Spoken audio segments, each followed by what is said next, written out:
नमस्कार, मी ॲडव्होकेट दीपक चटप. मी ॲडव्होकेट बोधी रामटेके. राज्य सरकारने 12 फेब्रुवारी 2026 रोजी एक शासन निर्णय जारी करत राज्यातील हजारो विद्यार्थ्यांवर अन्याय केलेला आहे. RTE अंतर्गत प्रवेश करत असताना राहत्या घरापासून केवळ 1 किलोमीटर अंतरावरील शाळेतच आपल्याला अर्ज करता येईल अशा संदर्भातली ती तरतूद करण्यात आली.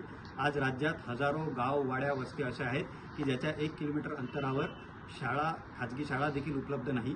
अशा परिस्थितीत गोर, गरीब, वंचित, शोषित घटकातील विद्यार्थ्यांवर हा अन्याय करणारा निर्णय होता. या संदर्भात कुकुडसात जिल्हा चंद्रपूर येथील आदिवासी समाजातील शंकर बाबूराव आत्राम यांच्या वतीने आज माननीय उच्च न्यायालयात एक याचिका दाखल करण्यात आली होती. आणि या एकंदरीतच याचिकेची गंभीर दखल न्यायालयाने या ठिकाणी घेतलेली आहे. आणि एकंदरीतच राज्यातील ज्या जिल्हा परिषद शाळा आहेत त्यांच्या परिस्थितीवर देखील गंभीर प्रश्न न्यायालयाच्या माध्यमातून उपस्थित करण्यात आलेले आहेत. आणि या विषयाची गांभीर्यता लक्षात घेता त्यांनी 9 मार्चपर्यंत राज्य शासनाला उत्तर दाखल करण्यासाठी सुद्धा सांगितलेले आहेत. आणि या संदर्भातला जर सकारात्मक निर्णय या ठिकाणी जर लागला आणि हा GR जर रद्द झाला तर महाराष्ट्रातील हजारो शोषित वंचित घटकातील विद्यार्थ्यांना मोठा दिलासा मिळेल असं या निर्णयाच्या माध्यमातून अपेक्षा आहे.